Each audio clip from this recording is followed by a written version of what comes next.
Peace be with you.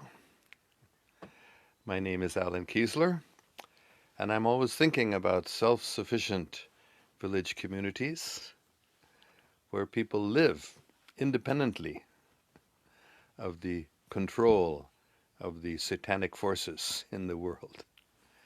And I especially want to discuss gaslighting today. We must understand what this gaslighting program is.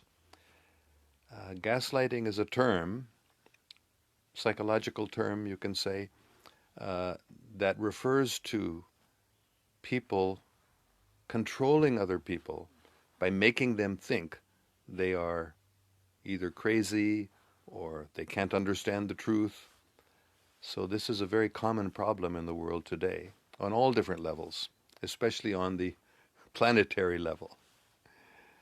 A technique that's used by people who want to do this gaslighting is to repeatedly tell some lie, again and again and again, repeat a lie, and then people start believing it because they hear it again and again and again from many different places, different sources. So my good wife and teacher told me that I should talk about gaslighting. So I'm doing it, and I studied it a little bit more myself to understand what it was that she was talking about. And it's a tactic or a technique that can be used on an individual level. Often it's used in a personal relationship between one person and another, especially an intimate relationship, where one person convinces the other that you don't really understand what's going on. They may question their memory, what they remember, and then the person starts doubting themselves. They start doubting their own memories. They start doubting their own sanity even. So this is really going on a lot in the world today. So I've been thinking, in response to that suggestion or request by my good wife and teacher to talk about gaslighting, I've been thinking about examples, and I've been thinking about what a self-sufficient village could do or would do automatically to avoid this large-scale gaslighting. So one thing, especially if the village didn't have any connection at all with the outside world, didn't have any electricity, didn't have any internet, didn't have any newspapers coming in from outside, then all of that gaslighting, all of that propaganda being spread wouldn't affect it, wouldn't affect the people in the village. So, what is gaslighting? Very, very simply, gaslighting means how to manipulate somebody else by making them doubt themselves, especially making them doubt their own inner knowing. Because we all have an inner knowing. We all have a guide within our hearts. We call it conscience, or we can call it God within our hearts, because God is present within our hearts, and God gives us good guidance, good intelligence. And if people want us to be away from that guidance, that godly guidance, that guidance that God gives us, then they can use gaslighting to make us doubt that we have the ability to hear the guidance of truth, the guidance of God in our hearts. So this is a very big problem in the world today, and we need to pray about it.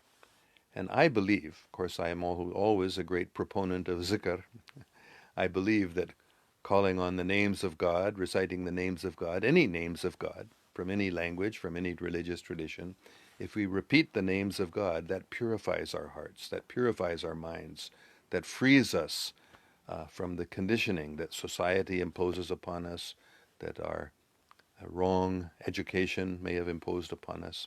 So Zikr is a very powerful way to avoid this sort of influence over, this sort of control over our minds, over our thoughts, and this widespread attempt to make us doubt our own ability to understand the truth even.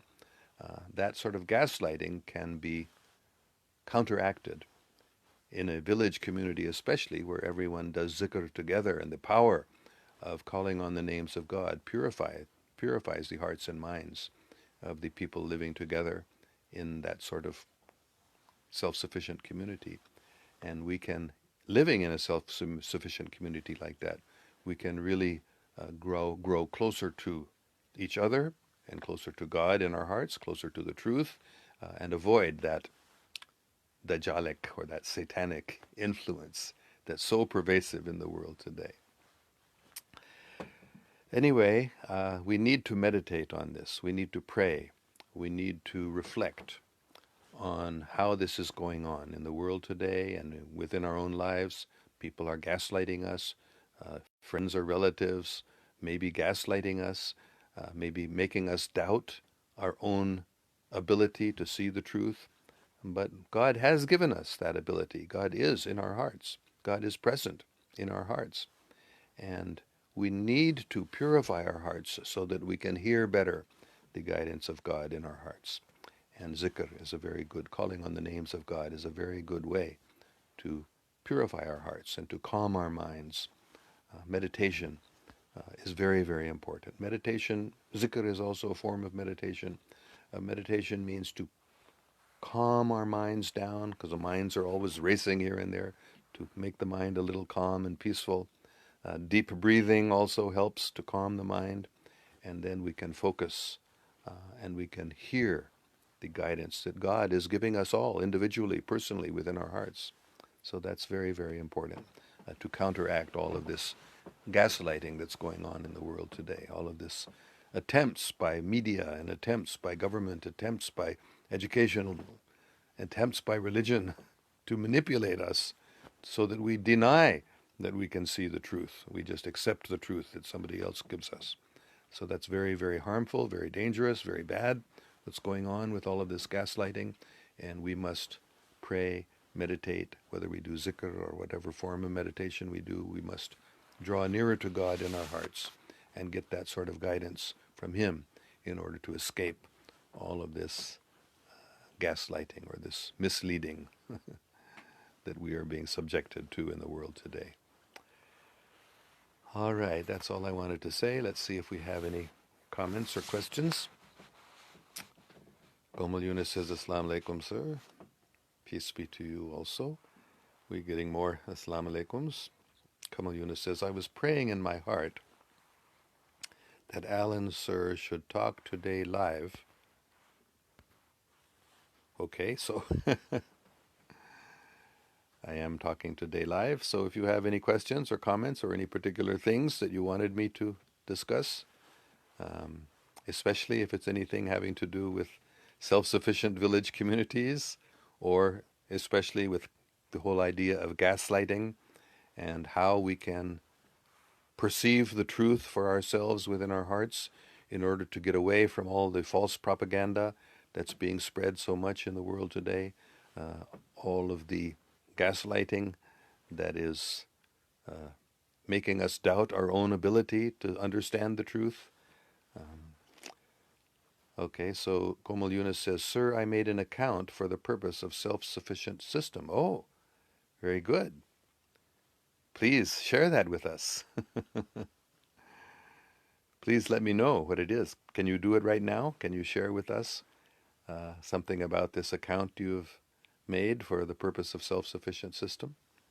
I would like to hear that, because this is really what I'm focusing my attention on now. And here, we've been discussing that here. In Esparto, we are actually developing Esparto into a self-sufficient community. That's the idea. We're trying to, and a number of people are discussing this. So I'm very, very happy, because this is some idea I've had for a long time, that this little village community of Esparto, not a village in the Pakistani sense or the sense in a lot of the world where a village is a place where there are mud huts. They're not mud huts here, but it's a village in the sense it's a small community of 2,000 or 3,000 people. So we could become a self-sufficient community, and I've been thinking and dreaming about this for a long time. 20 years, maybe, certainly more, actually more than 20 years I've been thinking about this. And since I bought this place in Esparto, what's it been, 22 years, 23 years almost ago, 22 years ago, I've been thinking a little bit in this way and more gradually, and now some other people are also sharing the same idea. And Esparto really is like that. People care for each other. Um, People provide food for each other that need it. People that have a lot of excess food. Just like we right now have a lot of excess oranges because we have orange trees. So we are sharing those oranges with neighbors and friends and relatives and anyone who needs some oranges. We're sharing with them freely. So this is just like a family. So this is the idea that a village community can be like a family where people take care of each other and help each other and work together. And that atmosphere is really good to counteract influences of gaslighting. Okay, Komal Yunus says, and I talked to a number of people, of high-profile people. Oh, very good. Thank you so much.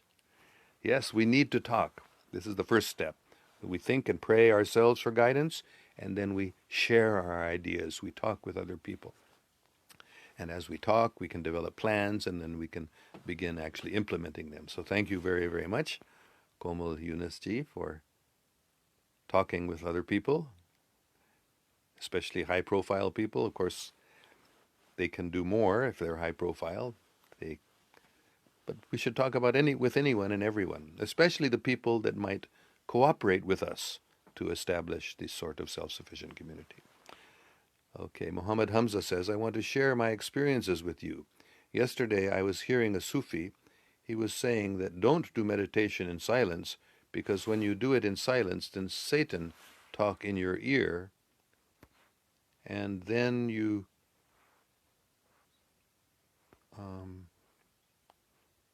let's see, this is a long comment. He said, Satan talk in your ear, and then you thought that it is some good thing, but it is not. Then I remembered my experience also. Once I was heard that if you want to travel with your soul, then you will have to read a surat 7 times for 40 days. Then I started. After 10 days, I saw a smoky image of a Satan. It may be my imagination, I don't know. But he was laughing on me. After 15 days, he was crying so that cannot read it. Then he was gone, and another Satan came. He was very white. I was thinking that he is pious, but he was not. He was the same Satan. I came near to my ear and started talking badly. Or I think he came, you mean, or it, came near to my ear and started talking badly, and I was getting bad thought in mind. I tried to stop him, but he was not stopping, and bad things were coming in my mind.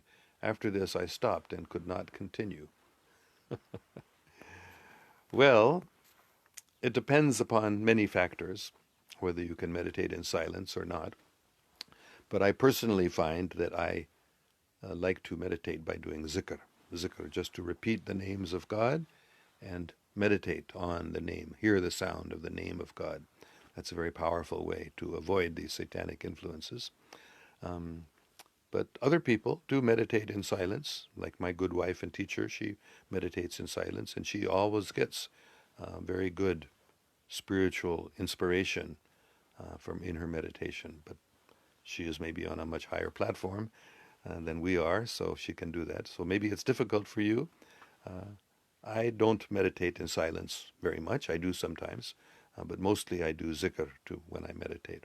And I practiced it for so many years that it automatically happens when I become silent. I just start hearing names of God. So that's an interesting experience you had. Anyway, I would recommend do zikr. If you're meditating in silence and you start feeling satanic influences or thinking bad things, then do zikr. Call on the name of God. That's a very wonderful way to avoid satanic influences and to purify your heart of these satanic ideas. So, okay, thank you for your comment.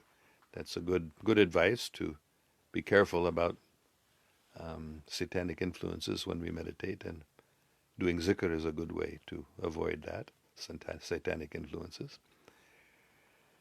Okay, Komal Yunus says, everyone was very happy and very excited to develop this system. Just remember us in your prayers. Thank you so much. I'm very happy, Komal Yunus ji. Thank you so much. for this report. And I certainly, not only I will remember you in my prayers, but I will pray right now for you. Oh God, please be merciful to Komal Yunus. Give her intelligence. Give her wisdom. Give her insight. Give her strength and determination to continue this wonderful work and discussing with people, meeting people, and talking about developing self-sufficient village communities. Oh God, be merciful on all of us, especially Komal Yunus and anyone who is interested in and is trying to meditate on, think about developing and talk about developing self-sufficient village communities. And give us all intelligence how to do it, and the strength to do it, and the determination to keep working at it, even though there may be and there will be certainly difficulties and obstacles. Oh God, please help us. We need your guidance. We need your help. We need your support. We need your strength to please strengthen us all, guide us all in this wonderful program which you have given to establish self-sufficient village communities. Thank you so much.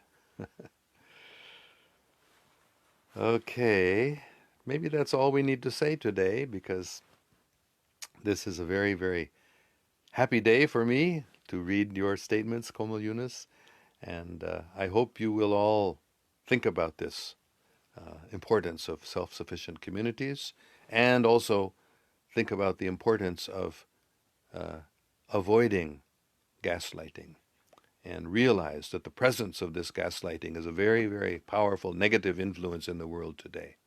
We must be careful not to allow ourselves to be gaslighted by others, not to allow ourselves to be confused about by all the propaganda that this is the case, or that's the case, or this or that. It's repeated again and again and again. We start believing it, even it may not be true. So let us pray both that we may be guided and be strengthened to establish self-sufficient village communities, and that we may be protected against this gaslighting program, this powerful, powerful program to make us doubt ourselves, to make us doubt our ability to receive guidance from God in our hearts. And may make us doubt even our own memories, may make us doubt our sanity. That's what happens by this gaslighting. Okay, thank you all very, very much, and especially thank you, Komal Yunus ji, and let us all continue in this program to develop self-sufficient village communities. Peace be with you. May God protect us all.